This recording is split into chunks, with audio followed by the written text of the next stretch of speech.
Hello students, कैसे हैं आप सब। उम्मीद है सभी ठीक होंगे। तो आज हम एक नया चैप्टर शुरू करने जा रहे हैं और उस चैप्टर का नाम है बहुपद। दूसरा चैप्टर है आपकी बुक का ये, ठीक है। तो बहुपद होते क्या हैं, सबसे पहले आप ये समझिए। बीजीय व्यंजकों के बारे में तो आप छोटी क्लासेस में पढ़ ही चुके हैं, ठीक है। अलजेब्रिक एक्सप्रेशंस या बीजीय व्यंजक, तो ऐसे बीजीय व्यंजक जिनमें चर का घातांक एक पूर्ण संख्या हो। एक बार फिर से देखिए, ऐसे बीजीय व्यंजक जिनमें चर का घातांक एक पूर्ण संख्या हो उन्हें बहुपद कहते हैं। अब चर और अचर के बारे में तो आप जानते ही हैं, ठीक है। चर का जो मान है वो हमेशा एक समान नहीं रहता, बदलता रहता है, और अचर का मान एक समान रहता है। जैसे यहाँ पर एक बीजीय व्यंजक है 2x, यहाँ पे x क्या है, चर है, इसका मान बदलता रहता है, और 2 क्या है, अचर, ये फिक्स्ड रहेगा, इसका मान बदलेगा नहीं। तो एक बीजीय व्यंजक है। अब हम आते हैं कि बहुपद कैसे देखना है कि कौन सा बीजीय व्यंजक बहुपद है। तो हम क्या करते हैं, जो चर है उसकी घात देखेंगे। चर यहाँ पे क्या है, x की घात क्या है, 1।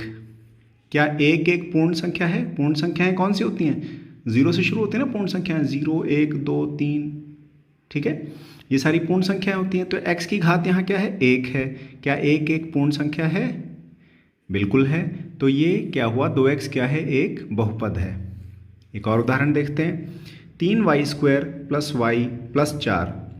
यहाँ पे y है चर, तो यहाँ चर की घात 2 है, यहाँ पर 1 है, और यहाँ पर 0 है, क्योंकि y है ही नहीं यहाँ, तो घात 0 हो गई।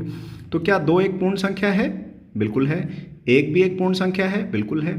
तो ये पूरा क्या हो गया, एक बहुपद हो गया, ठीक है।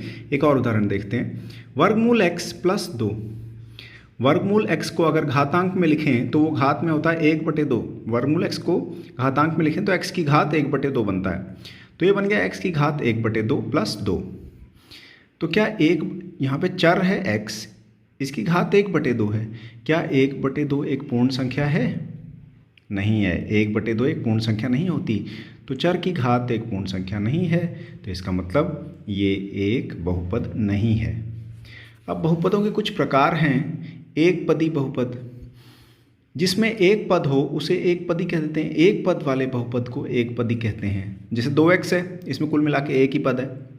3y² है, ये पूरा एक ही पद है। -3x है, ये भी एक ही पद है। तो ये सभी किसके उदाहरण हो गए, एक पदी के। उसके बाद है द्विपद। द्विपद जैसा कि नाम से ही जाहिर हो रहा है, जिसमें 2 पद हों। जैसे 2x² + 1, एक पद ये पूरा हो गया, प्लस 1 ये, तो ये 2 पद हो गए कुल। ये भी 2 पद हैं, एक पद है 3y², एक पद है 2, जो द्विपद हो गए, ठीक है ना। तो आइए इसके आधार पर जो आपकी एक्सरसाइज है प्रश्नावली 2.1 उसको सॉल्व करने की कोशिश करते हैं। पहला क्वेश्चन बड़ा आसान है, निम्नलिखित व्यंजकों में कौन कौन एक चर में बहुपद हैं और कौन कौन नहीं है, कारण सहित उत्तर दीजिए। आपको बताना कि एक चर में कौन कौन एक बहुपद है। तो पहले तो आपने चर देखना है कि एक है या नहीं, और उसके बाद देखना है कि जो चर है उसका घातांक पूर्ण संख्या है या नहीं, तभी वो बहुपद होता है ना। तो चलिए देखते हैं। पहला, 4x² - 3x + 7। यहाँ चर क्या है, x है, एक ही चर है ना पूरे में, कोई और चर तो नहीं है, x है। चलिए अब x की घात यहाँ देखते हैं, यहाँ 2 है, 2 एक पूर्णांक है, तो ठीक है। यहाँ पे x की घात 1 है, 1 भी पूर्णांक है। यहाँ पे अकेला 7 है, तो x की घात 0 हुई, वो भी पूर्णांक है। तो ये पूरा क्या है, एक बहुपद है, और चर 1 है। तो यहाँ पर चर x है, x का घातांक पूर्ण संख्या है, और यह एक चर में बहुपद है, इसका मतलब ये बहुपद है ना। चलिए अगला देखते हैं, y² + वर्गमूल 2। y है चर, हमें सिर्फ चर की घात देखनी है और किसी संख्या की घात नहीं देखनी। जैसे वर्गमूल 2 है तो 2 की घात नहीं देखनी हमने, सिर्फ जो चर है उसकी घात देखनी है। चर कौन है यहाँ, y की घात कितनी है, 2, और कहीं तो y है ही नहीं, या इसके साथ देखें तो y की घात 0 है। तो y की घात 2 है जो कि एक पूर्ण संख्या है, और चर भी एक ही है, तो यह एक चर में बहुपद है। क्योंकि कारण क्या है, कारण वही है कि जो चर का घातांक है वो एक पूर्ण संख्या है। चलिए अगला उदाहरण, 3 वर्गमूल t + t वर्गमूल 2। यहाँ पे चर कौन है, t। तो वर्गमूल को घातांक में कैसे लिखते हैं, t की घात 1/2 हो गया ये, यहाँ t ऐसी रहा, वर्गमूल 2 ऐसे लिख दिया हमने। तो आपका चर है t की घात कितनी है यहाँ पर, 1/2। यहाँ पर कितनी है? 1। तो अब 1 तो पूर्ण संख्या है लेकिन 1/2 पूर्ण संख्या नहीं है, तो ये बहुपद ही नहीं है। ठीक है, चलिए आगे चलते हैं। ये है y + 2/y।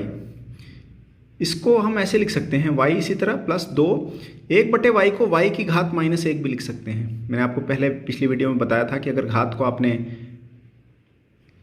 प्लस करना है तो उसे 1/, में लिखते हैं। तो ये y की घात -1 है, इसको 1/y लिख देते हैं।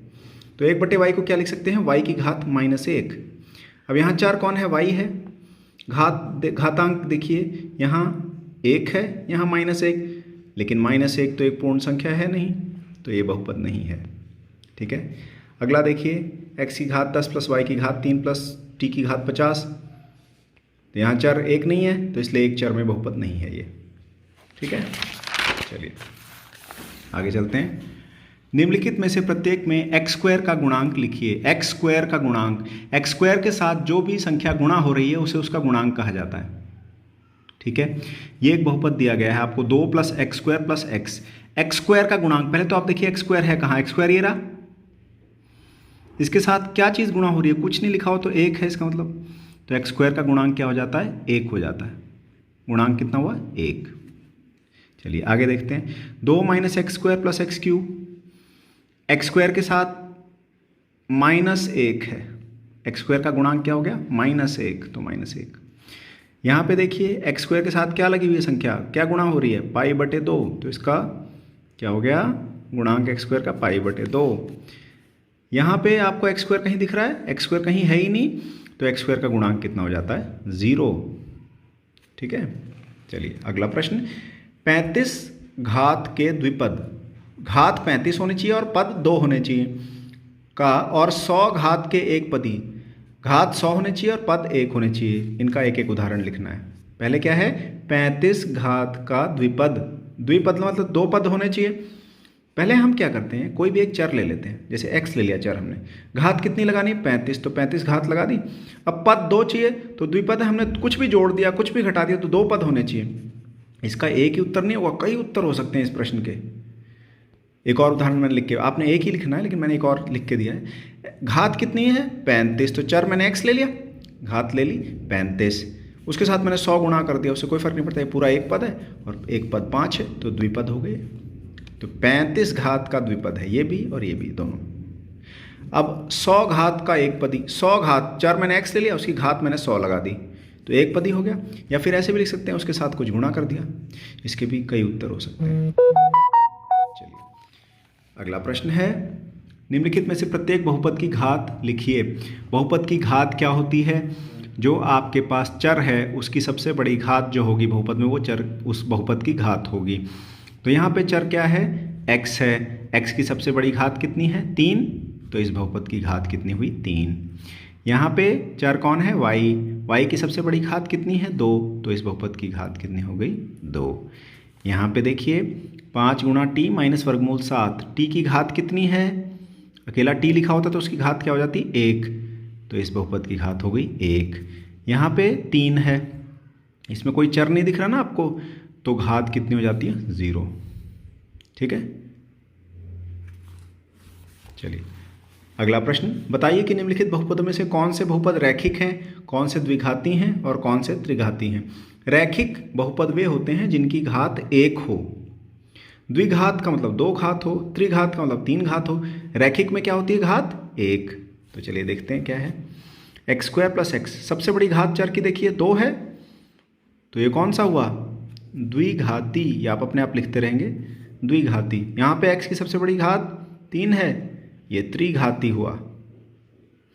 यहाँ पे चर y है, y की सबसे बड़ी घात देखिए क्या है? 2, तो ये द्विघाती हुआ। यहाँ पे चर कौन है? x, x की घात क्या है सबसे बड़ी? 1, तो ये रैखिक हुआ। 1 + x क्या है? रैखिक। 3t, t की घात कितनी है? 1, तो ये क्या हुआ?